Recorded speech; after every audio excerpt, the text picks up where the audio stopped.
Well, good afternoon. My name is Darren Tyler. I am the Director of Safety here at the South Carolina Trucking Association here in Columbia, South Carolina. And today I'm joined with...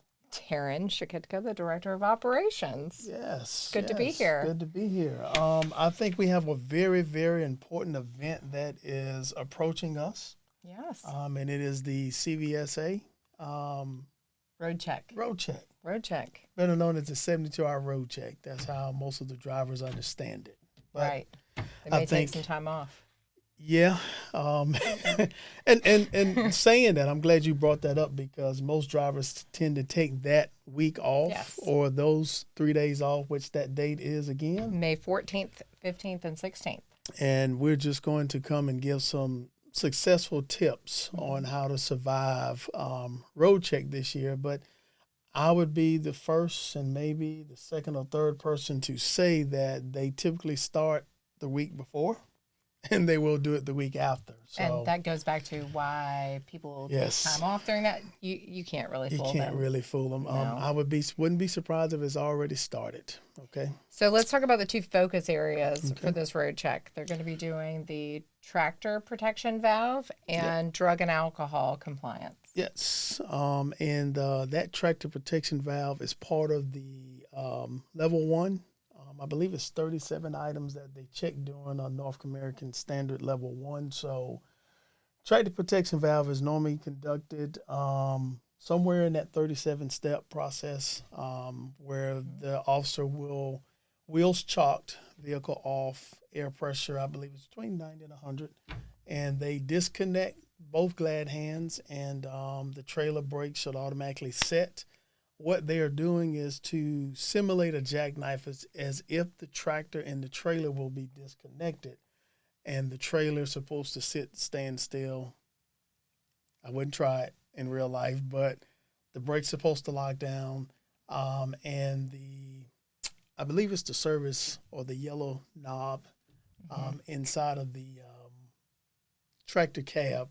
It's supposed to pop out. And then also once it pops out before it gets down to, I believe it's 20 PSI, then the driver applies the brake. If any air comes out of the service line, then it could be a violation, ultimately an out-of-service violation. It is a very critical component in the level 1 process. So it's something that we should take very seriously. And it's testing for a potential critical failure. Yes. In the brake system. Yep. So that's the first part. That's the first part. Second part is the drug and alcohol compliance. So when the officer is doing this road check, they're going to be checking the driver's paperwork for compliance, including their license, their hours of service, whether or not they're registered with the Drug and Alcohol Clearinghouse, and then they specifically are looking for anyone who is under the influence of either drugs or alcohol during this road check. Yes, that also includes possession. You're absolutely correct. So I would not be surprised if it's unannounced and they actually just do a crash basic or drug and alcohol supplemental compliance investigations in the middle of this. I would encourage you to educate your drivers on prescription meds. I think that's going to be the big thing. And the tips on that from us are that you make sure to carry them in their prescription bottles. There you go. So that there's no question as to what they actually are. Right. What are some other tips that we need to share? That includes vitamins as well.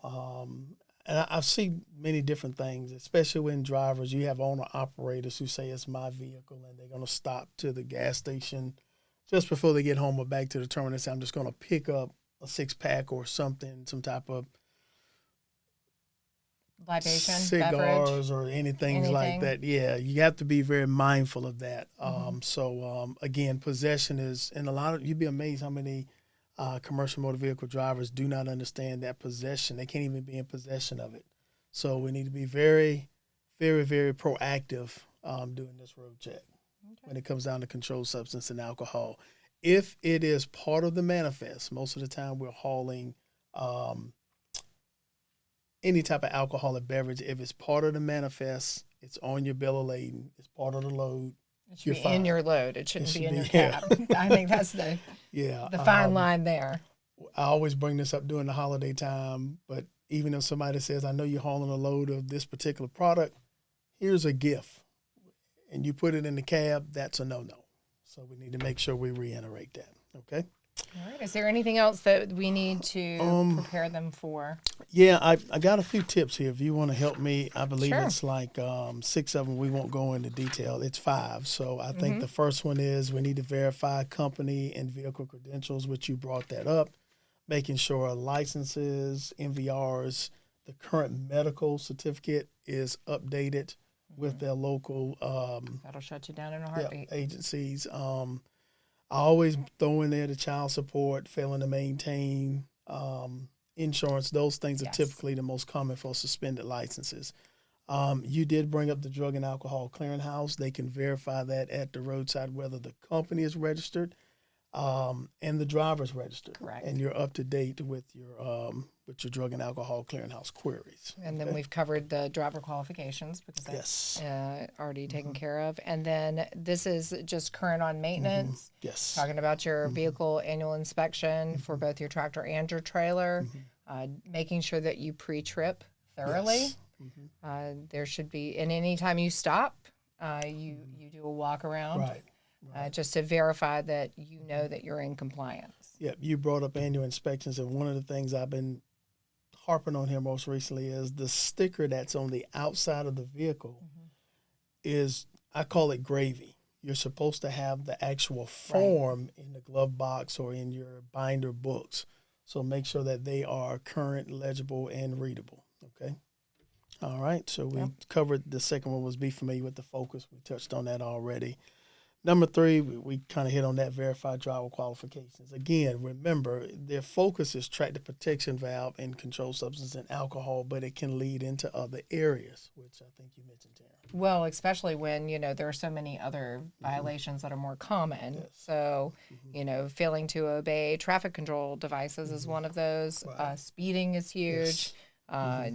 Falsifying driver records, duty of status, so your hours of service, even though we have VLDs, people are finding loopholes. You're operating without a CDL, and critical, using a seatbelt. It is not that hard. Put that bad boy on.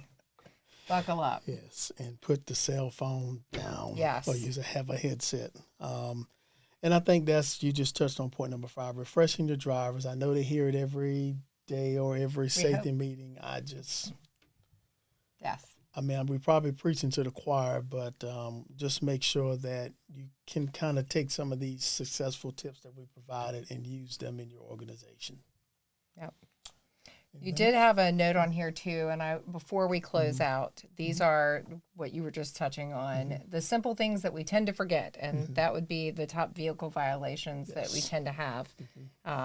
So inoperable required lamps, operating without proof of a periodic inspection, which we did discuss, clamp or roto type brake out of adjustment, no fire extinguisher or an expired one. Or one that is unsecured. Correct. And then inoperative turn signals. Yes. So those are those top violations. Just to take back to your crew. Yep. Yes, ma'am. All right. Well, thanks for joining us today. Yes. Y'all have a awesome day, and we will see you on the next session.